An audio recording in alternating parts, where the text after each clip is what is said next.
This morning on BRN, revisiting student loans in 2025. Joining me now to help break it all down, Betsy Mayotte is the president of the Institute of Student Loan Advisors. Betsy, always great to see you. Happy New Year. Thanks for joining us in the program this morning. My pleasure. And, we were talking about the Institute of Student Loan Advisors. You've added a new page to the site. Tell us about the PET page and how popular the PET page is with student loan borrowers. So someone on the TISLA team asked a few months ago if we could add the TISLA pets to our employee page because they work almost as hard as we do. And so I said that we could. And boy, we should have done that ages ago because the borrowers that reach out to us and look at our webpage, it's a big hit with them. So what type of pets? I mean, I'm assuming dogs, cats, but are there like snakes, geckos, chameleons? I mean, what types of pets did the TISLA folks have? We're a dog heavy base. Of course, I have two cats. I think most people know Alice, the student loan cat, and I have Captain Jack Sparrow. But most of the other TISLA employees are mostly dog people. Okay, well, that's interesting to know. There's probably I wonder how that ties into student loans. Maybe it does, maybe it doesn't. All right, Betsy, 2025. Last time we chatted, it's been a little bit of time. Give us the landscape right now as it stands with student loan borrowers and the outstanding amount of student loan debt. Yeah, so we're still at about 1.6, I believe, trillion in student loan debt if you include federal and private student loans. And that represents around 40 million student loan borrowers. Wow. There were quite a few borrowers that did receive forgiveness or got a lot closer to forgiveness under the Biden administration, which was great. I think a lot of those programs, not all of them, are not something that we're ever going to see again. But that administration did make a lot of really beneficial long-term changes for borrowers that hopefully will make it a little easier for them to navigate their student loans. So let's fast forward. You already mentioned, we've got a new administration. We're in kind of probably a different Department of Education, philosophy perhaps. What does this mean? So I think you already mentioned that maybe the student loan forgiveness won't continue, or will it? What does this mean for our student loan borrowers out there that are part of the 40 million with $1.6 trillion in debt? Yeah, so I have a feeling. Now, let me just be clear. At this point, everything I say is speculation because my crystal ball is foggy, like most people's. Okay. But I think, so we sort of have two groups that we have to watch. We got to watch the administration itself, and what are they going to do? What are they going to focus on? And then we have to watch Congress. And I'm actually watching, as far as student loan borrowers go, I'm watching Congress a little more closely than I'm watching this upcoming administration. I mean, we know who the new Secretary of Education is going to be. It's most likely going to be Linda McMahon. From the WWE. That's right. But to be fair, she was the president of the WWE, but also was the head of the Small Business Administration, I believe. That's right. I was going to say that, a lot of, as far as all the potential new secretaries go of the various agencies, there's been a lot of flack about Ms. McMahon. People are saying, oh, she's not a teacher. Well, you know what? The Department of Education is not a school. I don't mind that she has experience running a business, not only her own business, but her work within the Small Business Administration. Candidly, I think the Department of Education needs someone who understands how to run a business. So I don't mind that so much. But we also need to look at who might be coming in as undersecretary and, who's going to be in charge of the federal student aid portion of the Department of Education. And by the way, let's dip something in the bud right now. There's been a lot of talk about the Trump administration getting rid of the Department of Education. And people sort of freak out over that. What does that mean for student loans? Is half of people that go, oh, well, if they get rid of the Department of Education, all the loans will go away. No, that's not how that works. And then there's the other side that go, oh my goodness, if the Department of Education goes away, they're going to change all the terms of our loans and it's going to be terrible. And no, that's not how it works either. If they were to get rid of the Department of Ed, and that's a Enormous if. They've been trying to do Yeah. that since the Reagan administration. Um, all that would mean, as far as student loans go, is that another agency would be in charge of them, and that would likely be Treasury. The terms and conditions of the loans would not change a bit just because they change who the agency is. So I sort of want to nip that one right in the bud. Yeah, that's really good. I was going to say, and I mean, it's good that you do that because, there's a lot of misinformation and stuff that gets thrown out there. And a lot of people just try to throw things against the wall to see what sticks.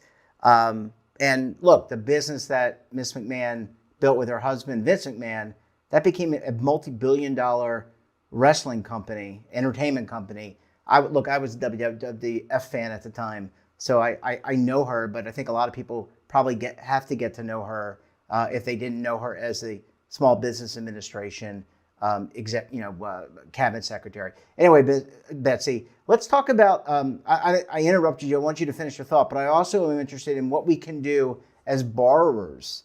If we're student loan borrowers, what should we be thinking? Should we be thinking about stroking that check to restart our payments? What should we be thinking about?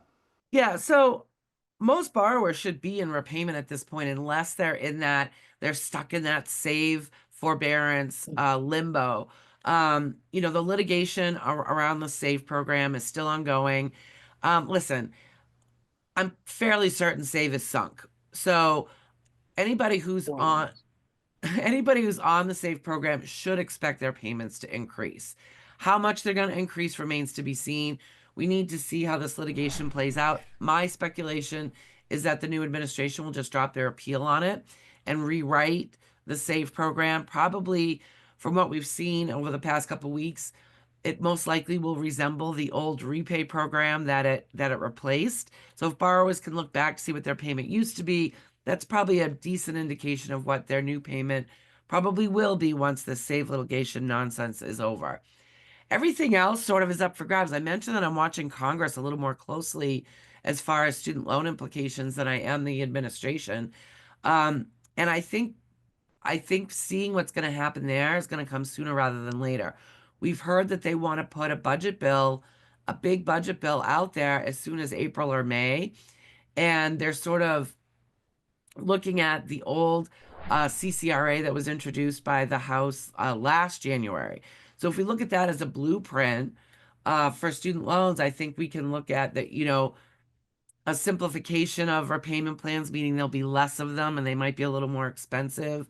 We might see some um, lowering of how much people can borrow in the first place.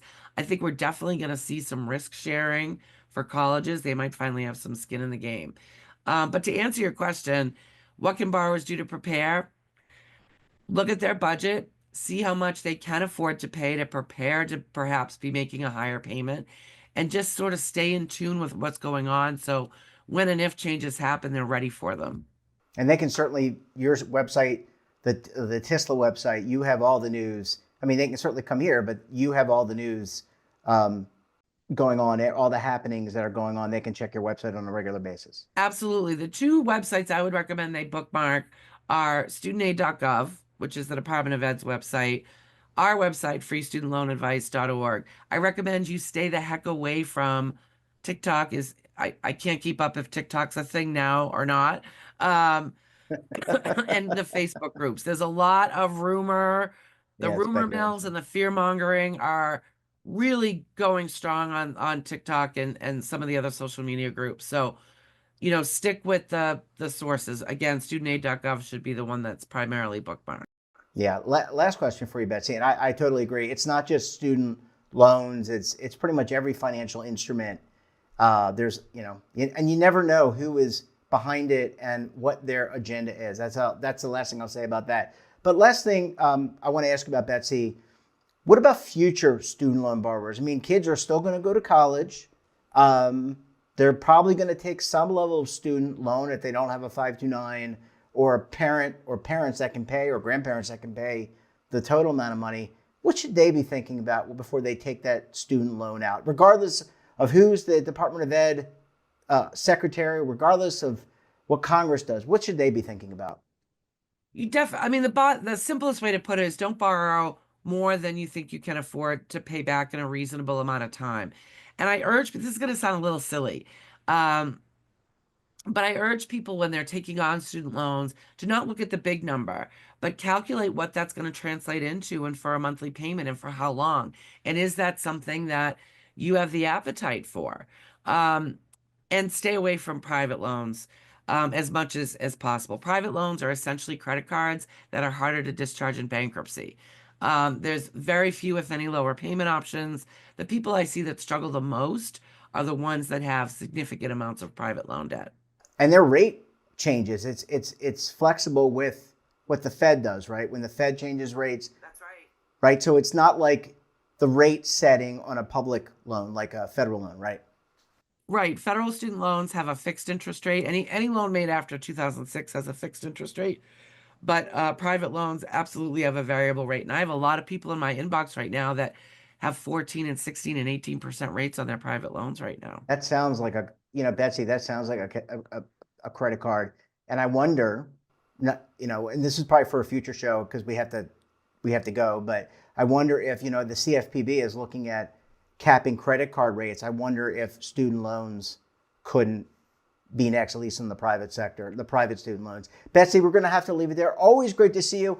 A wealth of knowledge coming out of that brain. So much experience. Betsy, great to see you. Thanks for joining us, and we look forward to having you back on the program again very soon. Thank you. And don't forget to subscribe to our daily newsletter, The Morning Polls, for all the news in one place. Details, of course, at our website. And we're back again tomorrow for another edition of BRN. Until then, I'm Jeff Snyder. Stay safe, keep on saving, and don't forget, roll with the changes.